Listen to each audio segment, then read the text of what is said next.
y validar la efectividad de tus controles bajo la ley marco chilena. Andrés, adelante. Un aplauso, por favor.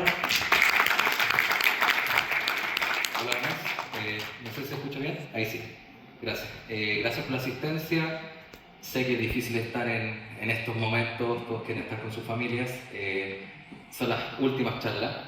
La idea un poco es hacer, como la última charla que hice hace poquito, la semana pasada, hacer algo que sea diferente, distinto. No los voy a aburrir, sino que la idea es un poco traer la sensación de lo que está pasando afuera, ¿ya? Me llamó mucho la atención de que en un evento de ciberseguridad no tengamos vendors de hardware, por ejemplo. No sé si se fijaron. ¿Dónde está el hardware? Una muy buena pregunta y vamos a ver por qué eso es importante también. Entonces, nosotros vamos a hablar de cómo validar efectividad de controles cuando hablamos de la ley. A nosotros nos hablan constantemente que tenemos un marco regulatorio. Siempre, constantemente nos están diciendo, debes cumplir, tienes que entregar parte de tu auditoría interna y tenemos un regulador que nos va a revisar. Pero nadie dice lo que hay que hacer. Entonces, un poco acá es traer lo que vamos a ver. En este caso, la charla anterior ya adelantaba algo de lo que hay que hacer con la ANSI. Pero yo diría que el problema no es la ANSI. Y muchos me conocen y saben que he sido muy crítico de la función de los organismos de Estado. Pero no solo desde el punto de vista de criticar, hay que proponer, ¿ya? En este caso, el riesgo no es una hipótesis, el riesgo que tenemos hoy día es real. Y yo no lo hablo como un vendor, siendo que igual soy empresario de ciberseguridad, pero sí lo digo desde el punto de vista de una amenaza real y latente. En este caso, tenemos 20.000 incidentes de ciberseguridad reportados en el 2024, un número altísimo, en donde se aprovecharon muchas fallas y donde todas las métricas venían de un vendor con F. Pero había más vendor aparte de ese vendor. ¿Me entienden? Entonces, el panorama de amenazas que nosotros vemos es restringido porque nos sesgamos con una marca en específico o con una herramienta de monitoreo específica. Yo los invito un poco a que abran su mente para que nos abstraigamos de esa forma de ver las cosas y veamos el ataque en duro, en crudo. El 55% de las empresas chilenas sufrió un ataque de ransomware en el 2024. ¿Por qué traigo esa métrica? Porque muchas empresas pagaron. Y las empresas están pagando mediante un offshore. ¿Qué significa? Que tienen una empresa de seguro y la aseguradora paga. Ellos no aparecen. Entonces esa es una gran verdad que nos está diciendo. Pero ¿por qué estamos financiando la delincuencia? Entonces yo les traigo un poco también el otro lado, la otra cara de la aplicabilidad de la ley. Tenemos 3 horas, que es un plazo medianamente razonable. Lo comenté anteriormente, cuando nosotros tenemos un ataque y tenemos evasión, yo tengo 7 minutos de oro para reaccionar. Tengo 7 minutos para apagar un servidor. 7 minutos para ir a un rack y desconectar. Tengo 7 minutos. Porque ya en 10 no son 4 servidores. Puedo tener una botnet, por ejemplo, atacando con persistencia, y dentro de esas persistencias, a las 4 de la mañana, cuando todos están durmiendo, en otro país están de día. Tengo una temporalidad. Acá tenemos una noticia. Muchas veces nosotros hablamos y decimos, no, es que las métricas las da la IA. No, aquí hay una noticia. 29 de junio del 2025. El informe de software revela que el 80% de las organizaciones afectadas en Chile accedió a pagar el rescate. ¿Por qué le estamos pagando a los delincuentes y financiando los yates en Mónaco? ¿Por qué? Entonces es una pregunta que nosotros nos tenemos que hacer. Entonces la falla acá es el modelo en cómo estamos haciendo ciberseguridad. La ley nos dice ciertas cosas. No me debe detener tanto en esto porque la persona anterior, a quien agradezco, ya algo nos amplió sobre operar en importancia vital, sobre, en este caso, un servicio esencial. ¿Ya? Nosotros sabemos, quizás en la gran mayoría acá sabe la diferencia, y para los que no sepan, solamente es el grado de compromiso que tiene que demostrar la institución o la empresa en su efecto por prestar un servicio a una OIV. Entonces, el tenedor del dato, el que procesa el dato, se transforma en OIV porque es parte de su cadena de suministro. Entonces, estamos haciendo responsabilidades legadas. Eso se habla poco, ¿ya? No lo vemos, no lo van a encontrar en la ley. Si ustedes leen el articulado, no lo van a encontrar. Entonces, también tenemos un punto en que antes de la ANSI, antes de hacer esta fusión con CECIR Chile, organismos de Estado tenían ordenanzas de ciberseguridad y de seguridad de la información desde el año 2023. Entonces la ciberseguridad no es de ahora, del 2024, 2025 y este año ya que está como el boom. No, la ciberseguridad lleva años. Y yo les invito un poquito a investigar, se van a dar cuenta que la ciberseguridad viene desde el 2018. Y tenía otro nombre. Los que son sysadmin me van a entender. Entonces en ese caso, nosotros hemos haciendo estos cambios y tenemos un reloj a nivel de compliance en donde nosotros nos dicen que parte la ley el 24 de diciembre del 2024, tenemos un régimen sancionatorio activo, tenemos calificación de hoy en curso, en la cual terminó. Y yo vengo a darles la urgencia. ¿Qué pasa si una empresa no participó de la calificación? Se puede adscribir a una multa. Y si esa empresa no reporta el incidente y llega a la PDI, ¿qué va a hacer? Si llega al Ministerio Público, ¿qué va a hacer esa empresa? Y más encima no se registró. La pregunta es, ¿me puedo registrar si ya pasó el proceso? Nadie habla de eso. ¿Ya? Entonces, aquí hay un tema que no es menor. Entonces yo los invito un poco a que critiquemos un poco la forma. En la parte comercial las empresas cuidan las formas. Y las empresas, ¿qué hacen en su relacionamiento? Tienen convenios, se venden con orden de compra y factura, hacen su relación comercial. Pero ¿cuál es la relación de las empresas con los reguladores? Tampoco se está hablando de eso. Tenemos el cuerpo de una ley, tenemos obligaciones, pero nadie nos enseña a qué debemos hacer. ¿Ya? En este caso tenemos los fiscalizadores, donde el rol de la ANSI es importante, el rol de CECIR es importante, pero no dejemos de lado lo medular. Yo vengo con una inquietud. ¿En sus empresas ustedes responden a estos elementos que están en la pantalla? Con la mano en el corazón, si yo estoy en una empresa, ¿respondo con gobernanza? Si estoy obligado, tengo ISO 27001-2022, aunque no esté certificado. Muchas empresas, lamentablemente, para vender ocupaban el que había que cumplir la ISO.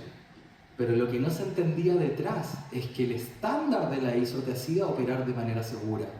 Y eso a ti te da el control para poder responder a la ley. Y lo extraño es que si analizamos la 21719, que es la Ley de Protección de Datos Personales, el 60% de los controles de la ISO 27001-2022 cubren la Ley de Protección de Datos Personales. Un tip para los que les interesa esa última ley: ustedes deberían tener ISO primero, antes de ir a hacer compliance con una ley que no van a cumplir, porque es una forma de operar distinto. Entonces, cuando nosotros tratamos de hacer gobernanza, tenemos que entender que tenemos que tener una cultura en la empresa, una forma de hacer las cosas diferentes. A nosotros nos dijeron, cuando estudiamos ingeniería, que teníamos un RFC, que teníamos un SOC, que teníamos que responder a los proyectos, que había una caja mágica cuadrada de cómo se hacía un proyecto. Sí, pero no nos enseñaron gobierno. A nadie le enseñan a hacer CISO en una universidad, salvo que usted vaya a un diplomado de alta dirección donde usted se prepare para CISO. Yo he tenido alumnos de CISO, por ejemplo, y les comento, hay mucha desinformación de lo que realmente hacemos en gobernanza. La gestión de riesgo, yo tengo que gestionar y tratar el riesgo, y eso no significa que yo tenga un firewall solamente. Yo tengo que tener un modelo de tratamiento para los datos, para los activos, tengo que cuidar los procesos, tengo que saber qué corre la empresa en sus venas.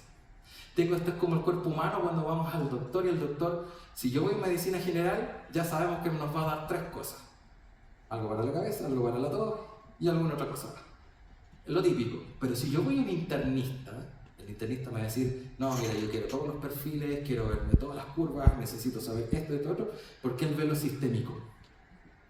No es lo mismo en medicina general. Ya, entonces esto es lo mismo. La gestión de riesgo no la hago con cualquier persona, la hago con una persona que es experta en riesgo. Y el riesgo se lleva a lo táctico, a lo estratégico y lo operativo. Eso, señores, no lo estamos viendo, nadie lo está conversando.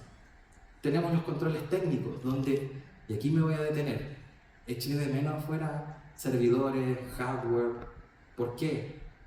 Porque si yo tengo un mal servidor, ¿qué gente le voy a correr de XDR si el servidor no le da? Todavía hay Windows 2003 Server por ahí dando vueltas, todavía hay 2008 Server. Algunos se van a reír, pero es verdad. El Shadow IT es el cáncer hoy día de las organizaciones. Y el no manejo del Shadow IT es lo que más complica, ¿ya? En este caso, el control técnico, yo tengo que demostrar que tengo respaldo, que tengo cifrado, que tengo una alta disponibilidad. Cuando ustedes les venden alta disponibilidad, cuidado, señores. Acá tenemos que detenernos. La alta disponibilidad no significa que yo tenga un servidor con un UPS.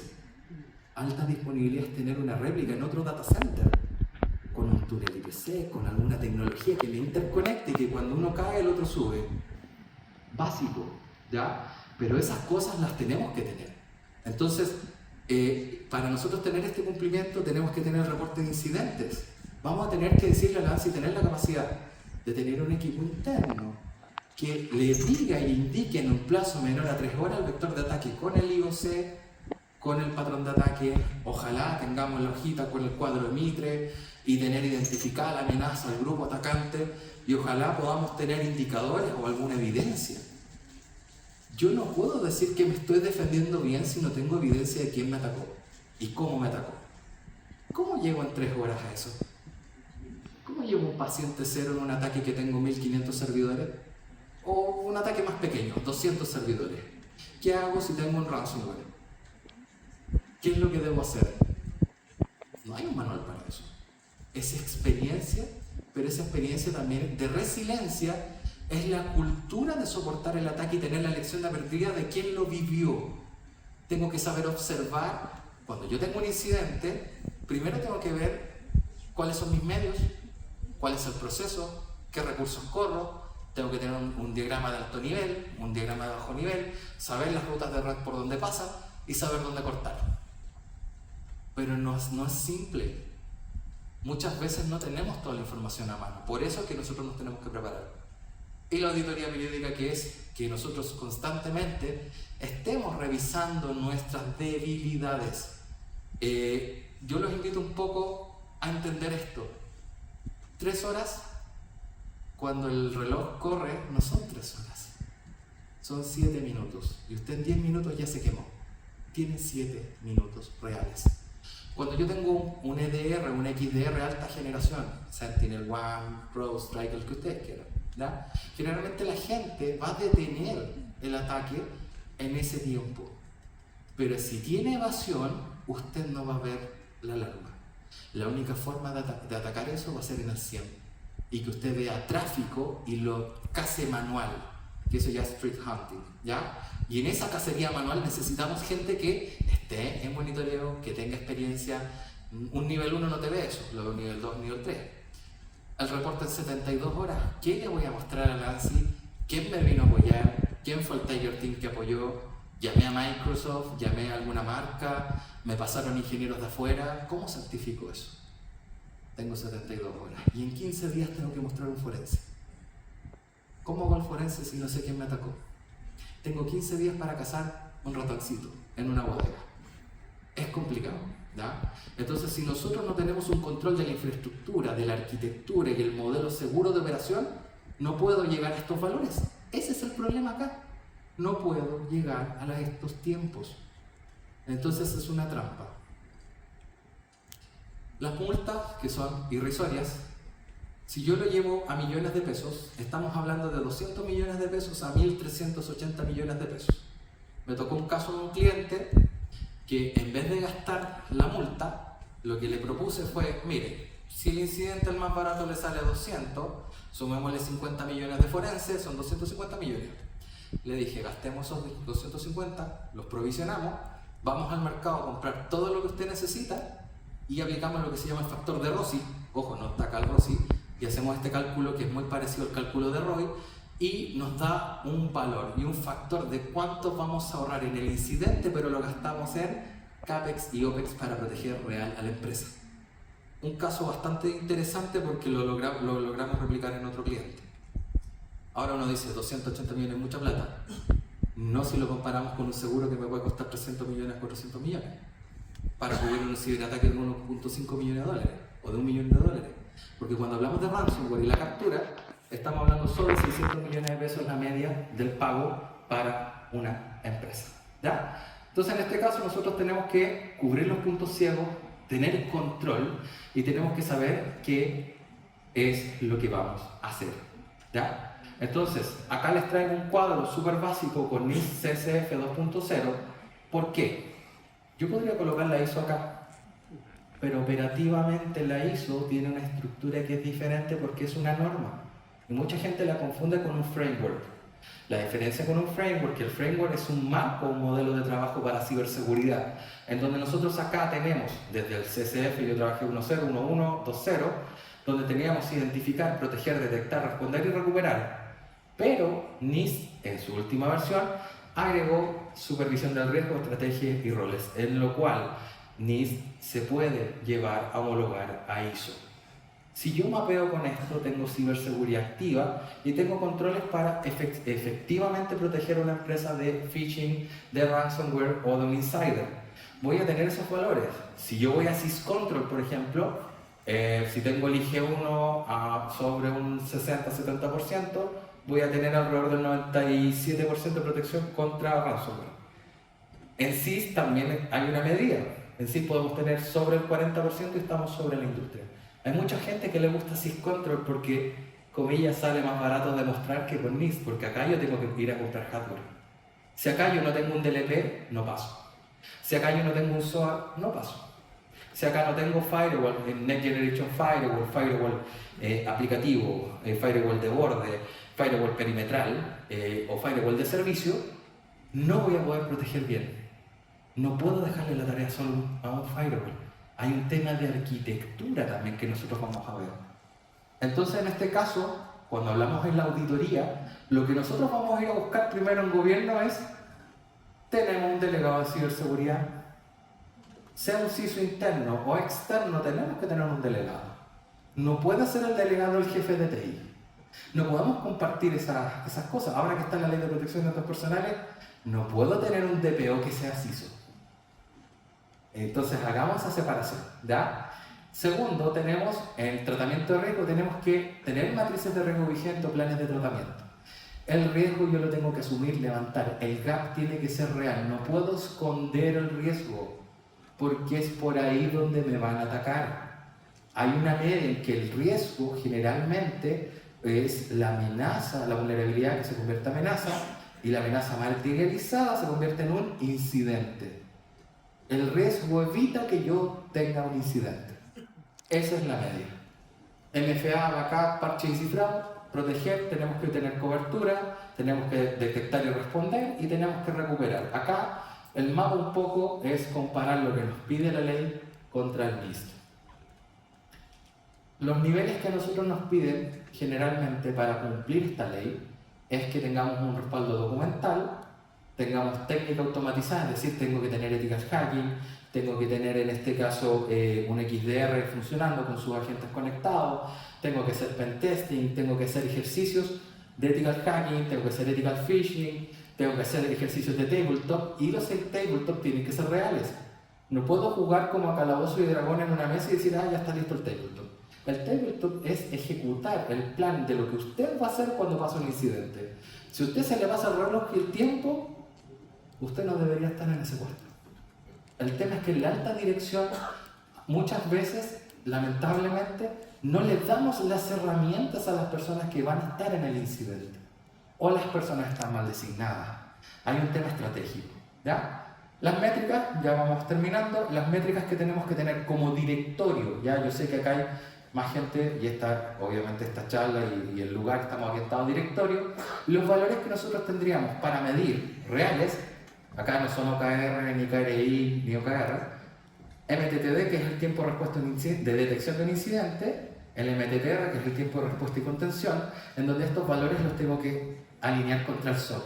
Mi SOC debe tener un nivel de respuesta promedio que me permita cumplir con esas 3 horas de reporte. Tengo que tener una cobertura en un porcentaje de cuánto es el MFA, si tengo MFA, OFA, OTP o cualquier tecnología que me permita decir algo que yo soy, algo que yo tengo. Tengo que tener el porcentaje de cuánto estoy restaurando, si tengo respaldo en frío, respaldo en caliente, si tengo, por ejemplo, snapshots. Recuerden, una copia, un snapshot no es un backup. Se va a la máquina porque eso está volátil y usted no tiene respaldo. Y muchas empresas han caído en eso. Las menos de 3 horas y tenemos el porcentaje de cierre. ¿Cuánto es el porcentaje de cierre de brecha versus la auditoría? ¿Cuánto es lo que descubrí versus cuánto corregí? Ese valor necesita el directorio. No necesitamos valores que no estén en la brecha. En la estructura de 90 días sería que ustedes, si nosotros, como tenemos esta experiencia, que asesoramos varias empresas en estos ámbitos, en 30 días ustedes tendrían que tener un diagnóstico, tendrían que de los días 30 a 60 remediar y en 90 días tendrían que estar validando lo que remediaron. Pero la verdad es que esta es como la parte feliz, pero no se puede hacer así. ¿Por qué? Porque muchas empresas no saben lo que tienen. Solamente un gap, un inventario en una planta productiva. Hace poco nos cotizaron unas plantas solares, no les miento, eran más de 16.000 activos. Estábamos hablando de 8 meses de trabajo para 16.000 activos y no sabían qué tenían y tenían que cumplir esta ley. ¿Qué pasa si la planta se cae o no hay energía? ¿O qué pasa si un ransomware captura la planta? Esos son los problemas del día de hoy con las empresas. Bueno, acá terminando, cumplir es el piso, validar es lo que protege. Nosotros somos una pequeña empresa, muy pequeñita, pero con un corazón muy grande. Estamos acá porque creemos que hay que evangelizar, creemos que hay que cambiar la estructura de cómo se están viendo las cosas. Los invito a que la ciberseguridad, entenderla como que no es solamente herramientas, no es solamente cajas. La ciberseguridad es algo que se aplica, es un concepto, pero dependemos de arquitecturas seguras para operar. No basta, señores, con tener firewall, no basta con tener un XDR o un EDR. Necesitamos hacer arquitectura, diseño seguro y luego la provisión de la infraestructura es la que me tiene que dar el piso para yo recién hacer ciberseguridad. Cuando quiero hacer datos personales, es simple, no puedo hacer datos personales si no tengo ciberseguridad, si no tengo matrices, si no tengo procesos. Muchas gracias. Damos un fuerte aplauso a Andrés. Andrés, por favor, vuelva al escenario para darte este presente por parte de CyberSec.